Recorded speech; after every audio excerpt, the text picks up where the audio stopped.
안녕하세요.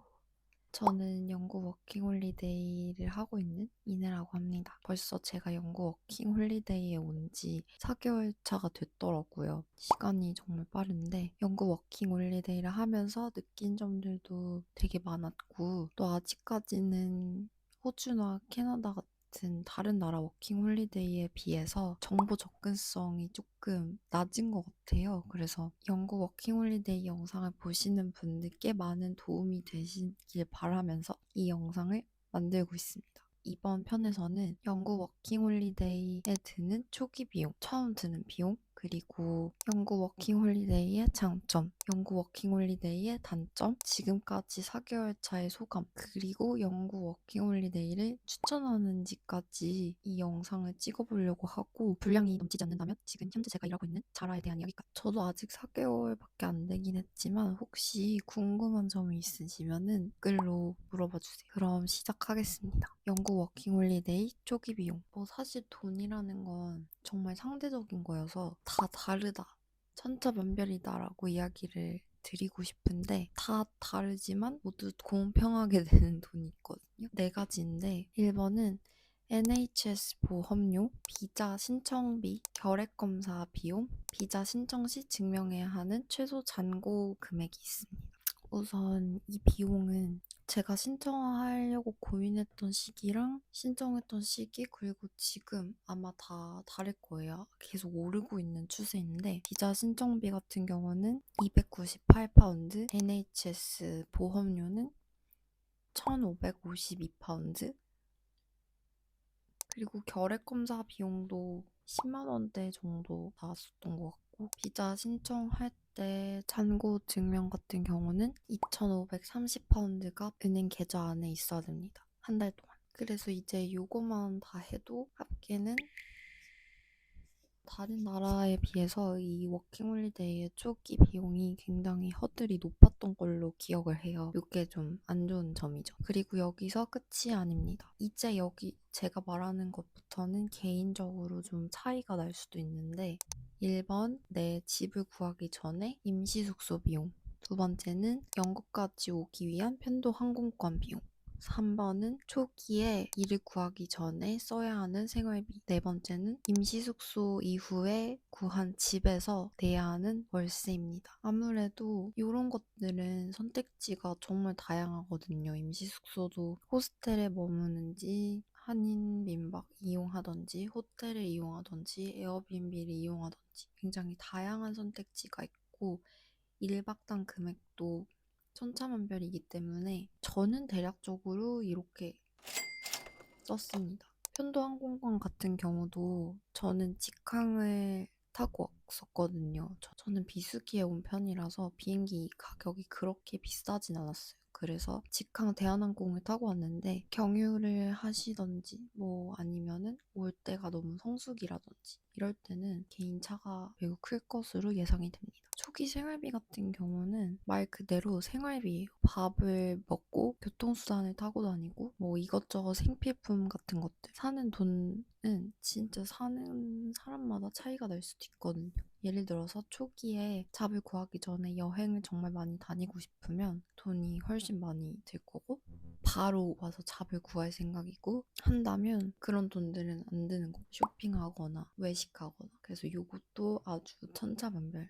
그리고 초기 정착 이제 집을 구했다면 월세를 내야 하는데 이 월세가 또 천차만별입니다. 계약한 집의 조건에 따라서 다르겠지만 에이전시와 함께하는 경우는 직업이 보장되어 있지 않은 워킹홀리데이인들에게는 레퍼런스나 월세를 충분히 낼 수 있다는 금전적인 능력을 보여줘야지 집을 구할 수 있는 경우도 있거든. 이걸 낼 수 있는 돈이 필요할지도 사람마다 다른 거죠. 저 같은 경우는 그냥 이렇게 미리 한 번에 완납하는 거는 집을 구하진 않았고 디파짓이랑 첫 달 월세를 내면 들어올 수 있는 그런 집에 들어와서 그렇게 큰 돈이 필요하진 않았어요. 혹시 모르긴 하니까 대충 이 정도 비용을 저는 내긴 가지고 오긴 했답니다. 저는 12월 초에 와가지고 바로 어학원에 한 달 정도 다녔었거든요. 네, 어학원 연말 홀리데이 포함해서 1월 중순까지는 어학원에 다니기로 했었고 이제 1월 말부터 잡을 구하고 싶었어요. 그런데 생각보다 늦게 구해진 거예요, 잡이. 12월이랑 1월에는 사람을 잘 안 뽑더라고요.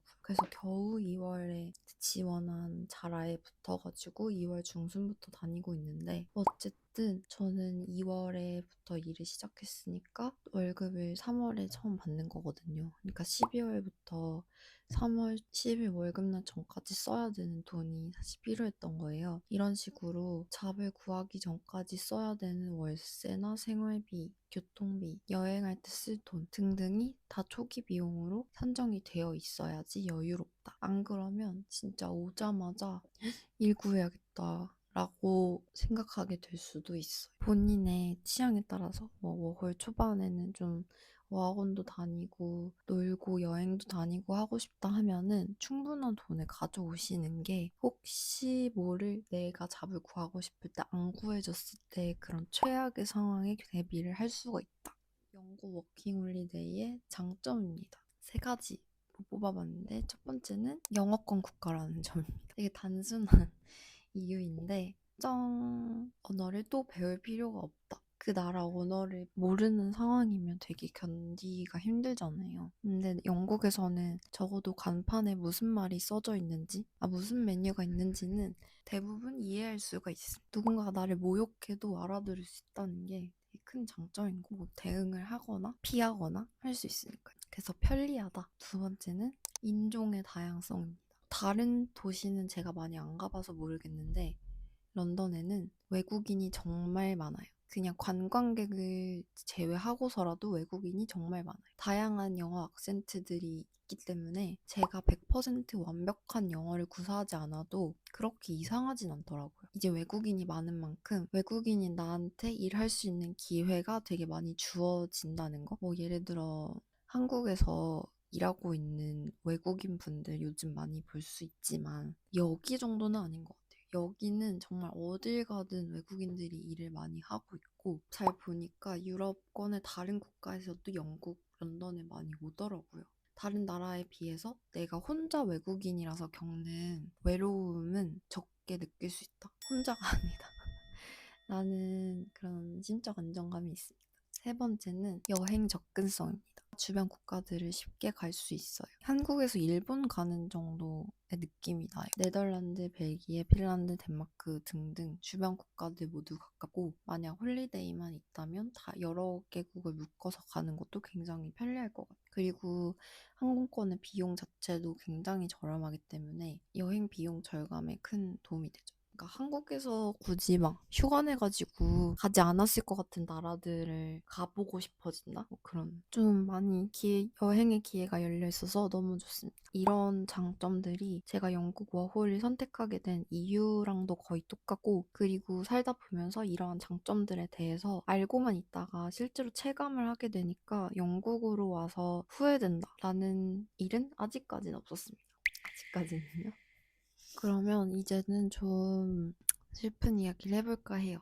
영국 워킹홀리데이의 단점. 모두들 예상을 하시는 부분이겠지만 첫 번째는 집세. 주거 비용이 너무 높다는 점입니다. 제가 살고 있는 이 집 같은 경우도 한화로 약 170만 원대의 월세를 내고 있고 4명이 사는 플랫에 쉐어를 하고 있거든요. 근데 방 한 칸.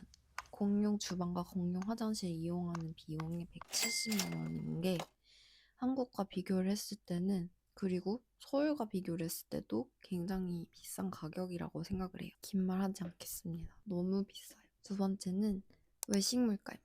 한국에 비해 외식 물가가 굉장히 비싼 것 같아요. 사실 외식 물가를 포함한 모든 대체적인 물가가 한국보다는 굉장히 비싸죠. 그리고 팁 문화가 있는 점도 이 외식 물가 부담에 한몫하는 것 같습니다. 특별한 날이 아니면 요리를 많이 하는 것 같아요. 재료 물가는 비교적 저렴하지만 제가 요리하고 치우는 시간까지 합하면 그렇게 저렴하진 않은 것 같아요. 그리고 세 번째는 안전 문제입니다. 아무래도 영국에서 외국인을 신분으로 위험에 처하는 것보다는 한국이 훨씬 안전할 것 같다는 생각. 무슨 일이 벌어졌을 때 내가 이게 올바르게 신고를 하고 완벽히 설명할 수 있고 그리고 한 나라의 국민으로서 뭔가 보호받을 권리가 있다는 것 자체가 아예 다른 것 같고, 또 런던에서는 소매치기, 경범죄가 되게 흔하기 때문에 언제나 핸드폰이랑 뭐 지갑, 가방 등등을 되게 마음 졸이면서 살펴야 되는 불안감이 있어요. 제 주변에도 핸드폰 엄청 많이 털렸거든요. 점은 이 정도인데, 한 가지 좀 많은 분들이 궁금해 하실 부분은 제가 단점으로 말 안 했거든요. 그게 뭘까요? 날씨.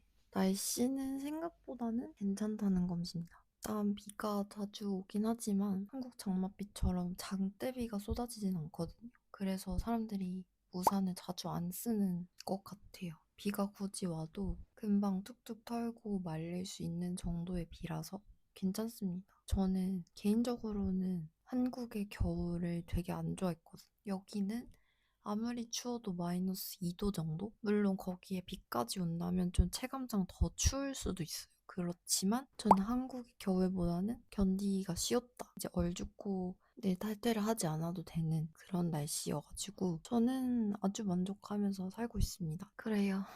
사바사가 있을 수 있다는 점은 모두들 참고를 하시면 되겠습니다. 뭐 다 최악까지는 아니다라는 걸 말하고 싶었어요.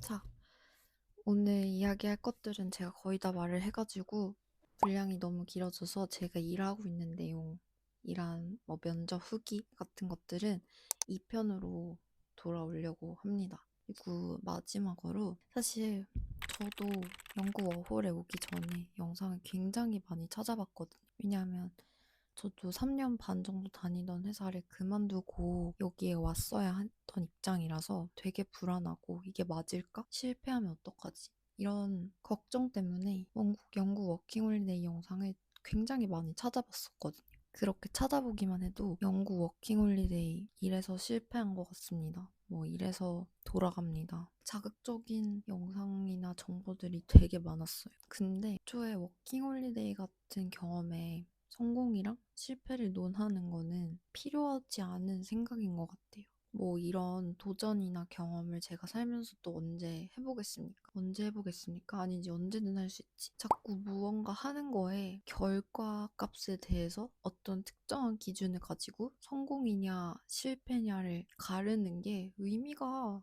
있나 싶어요. 그리고 그 기준은 누가 만드는 건지도 잘 모르겠던 사람의 인생을 결과로 놓고 판단을 한다면 그거는 약간 나 죽은 이후로 죽어서 누가 판단을 하겠죠. 뭐 약간 박인의 삶은 이랬었습니다. 근데 그것도 뭐 위인들이나 판단 당하는 거지. 사실 내 인생이고. 그래서 이거는 이제 워킹홀리데이 같은 경우는 어떤 결과로서 판단받을 수 있는 것은 아닌 것 같고 과정이라고 생각해요. 저의 다음 스텝에 있어서의 어떤 새로운 경험을 한번 해보는 것 정도? 그러니까 아니 삶이 뜨기나 너무 엄격해. 그러니까 한국에 있으면 너무 치열하고 막 내가 뭔가 더 해야 될 것 같고 성장하지 않으면 죽을 것 같고 쓸모없는 일만 같고 아니 이게 너무 엄격한데 나 스스로에게까지 엄격할 필요가 있나 싶어요. 뭐 자기 합리화라고 누군가 생각할 수 있겠지만 그렇게 생각하라지. 나는 나를 사랑해주고 싶으니까. 어쨌든 저도 여기서 잡을 못 구해가지고 막 초조했던 순간이 있긴 한데 그것 또한 지나가리라 하고 견뎠더니 지금 잡을 구해서 일을 하고 있습니다. 뭐 영국 워킹홀리데이 오시는 분들도 너무 막 걱정하지 마세요. 여기도 사람 사는 곳이고 한 번쯤 와서 살아봐도 재밌는 곳인 것 같습니다. 영상이 너무 길어졌으니까 이만 자르고요. 다음 영상에서는 일하고 있는 자라에 대한 이야기, 뭐 면접 후기, 여러 가지 잡에 대한 일들을 다뤄보겠습니다. 바이.